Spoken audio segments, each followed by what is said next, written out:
దిగ్గజ క్రికెటర్ ధోనికి కొన్ని కోట్ల మంది అభిమానులు ఉన్నారు.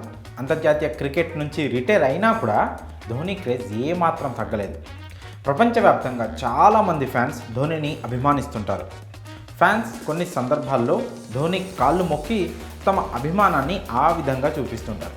అయితే ధోనికి కేవలం సాధారణ ప్రేక్షకుల్లోనే కాదు, అంతర్జాతీయ క్రికెటర్లు సైతం ఆరాధ్య క్రికెటర్గా, అభిమాన ఆటగాడిగా ధోనిని ఆరాధిస్తారు, అభిమానిస్తారు. అలాంటి వారిలో శ్రీలంక క్రికెటర్ మతీష పతిరానా కూడా ఒకరంటూ తన అభిమానాన్ని చూపిస్తూ పతిరానా ధోని కాళ్ళు మొక్కి ఆశీర్వాదం తీసుకున్నాడంటూ 2 రోజులుగా ఓ వీడియో సోషల్ మీడియాలో తెగ వైరల్ అవుతోంది. Chennai super Kings, Gujarat Titans మధ్య మంగళవారం చెన్నైలోని చిదంబరం క్రికెట్ స్టేడియంలో జరిగిన మ్యాచ్లో చోటు చేసుకున్న ఆ సంఘటనకు సంబంధించిన వీడియో చూసి చాలామంది పతిరానా ధోని కాళ్ళు మొక్కి దీవెనలు తీసుకున్నాడు అంటూ పేర్కొంటున్నారు.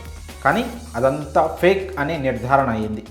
నిజానికి ఆ వీడియోలో పతిరానా ధోని కాళ్ళు మొక్కుతున్నట్లు కనిపించింది, కానీ అది నిజం కాదు. జస్ట్ కెమెరా యాంగిల్ వల్ల జరిగిన పొరపాటు అది. తాజాగా ఆ సంఘటనకు సంబంధించిన రియల్ వీడియో ఒకటి బయటికి వచ్చింది. పతిరానా ధోని కాళ్ళు మొక్కుతున్నట్లు కనిపిస్తున్న ఆ ఘటనను వేరే కెమెరా యాంగిల్ చూస్తే అసలు విషయం ఏంటో అర్థమవుతుంది. అసలు అక్కడ ధోని కాళ్ళు అతను మొక్కనే లేదు సరికదా, కనీసం ధోనికి దగ్గరగా కూడా లేడు. ధోనికి తనకి మధ్య ఏదో బౌలర్లు తమ లెంత్ కోసం పెట్టుకునే ఒక వైట్ రౌండ్ మార్కర్ లాంటిది ఉంటే దాన్ని పతిరానా అక్కడి నుంచి తీసి పక్కకు వేసినట్లు స్పష్టంగా మనం చూడొచ్చు.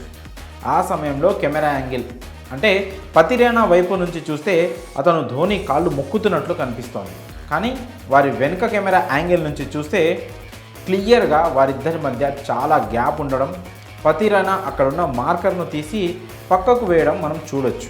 ఈ వీడియోతో గత 2 రోజులుగా సోషల్ మీడియాలో జరుగుతున్న ఒక ఫేక్ వీడియో ప్రచారానికి తెరపడింది. పతిరానా ధోని కాళ్ళు మొక్కుతున్నాడంటూ ఒక ఫేక్ ప్రచారం జరుగుతున్న విషయం ఇప్పుడు బట్టబయలైంది. మరి ఈ విషయంలో మీ అభిప్రాయాలను కామెంట్స్ రూపంలో తెలియజేయండి.